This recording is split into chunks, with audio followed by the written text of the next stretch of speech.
하나님은 인간을 심판하실 수밖에 없는 것입니다.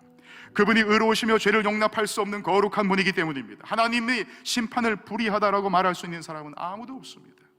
만약 그분의 심판이 불의하다라고 주장하는 사람이 있다면 여러분의 집에 앱킬러, 버그 스프레이어가 있는지 없는지 묻고 싶습니다.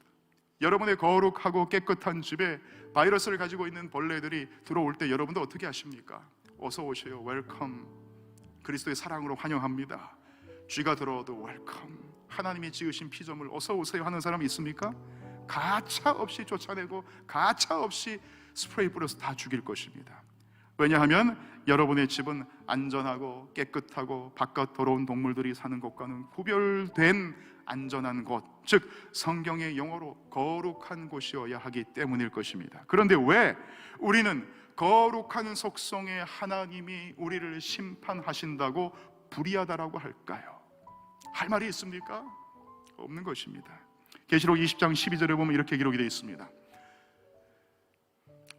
또 내가 보니 죽은 자들이 큰 자나 작은 자나 그 보호자 앞에 서 있는데 책들이 펴 있고 또 다른 책이 펴졌으니 곧 생명책이라. 죽은 자들이 자기 행위를 따라 책들에 기록된 대로 심판을 받으니, 분명히 하나님의 심판이 우리의 죄악을 기록한 책에 기록되어 있었어. 그 기록된 대로 심판한다라고 말씀하십니다. 시편 7편 11절에 보면 이렇게 기록하고 있습니다. 하나님은 의로우신 재판장이시며 매일 분노하시는 하나님이시로다. 하나님은 죄를 미워하십니다. 사랑의 속성만 있는 것이 아니라 공의의 속성이 있기 때문에 대충 넘어가는 법이 없으십니다. 반드시 죄를 심판해야 됩니다. 자, 그러면 심판받아 마땅한 이와 같은 우리를 하나님께서 도대체 어떻게 구원하셨냐는 겁니다. 우리는 반드시 심판받아야 되는데 그게 공인데 어떻게 구원하셨습니까? 의인과 죄인이 어떻게 하나가 되느냐는 것입니다.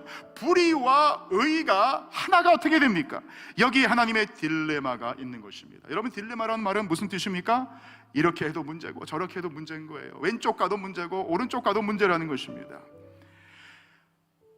죄인을 용서하자니 하나님의 공의의 속성에 위배되고, 죄인을 심판하자니 하나님의 사랑의 속성에 위배가 되는 것입니다. 그러면 그 딜레마를 해결하기 위해서는 어떻게 해야 됩니까? 어느 한쪽이 절대적인 희생을 치러야 되는 것입니다. 이 피와 살은 죄인들을 심판하셔야 하는 하나님의 공의적 속성과 우리를 사랑하시는 하나님의 사랑의 속성 사이에 하나님의 딜레마를 당신의 절대적 희생으로 해결하신 증거물이 이 앞에 있습니다. 예수 그리스도의 십자가 은혜를 믿고 회개하면 그분의 죽음과 부활이 우리의 심판인과 정죄가 아닌 생명이 됩니다.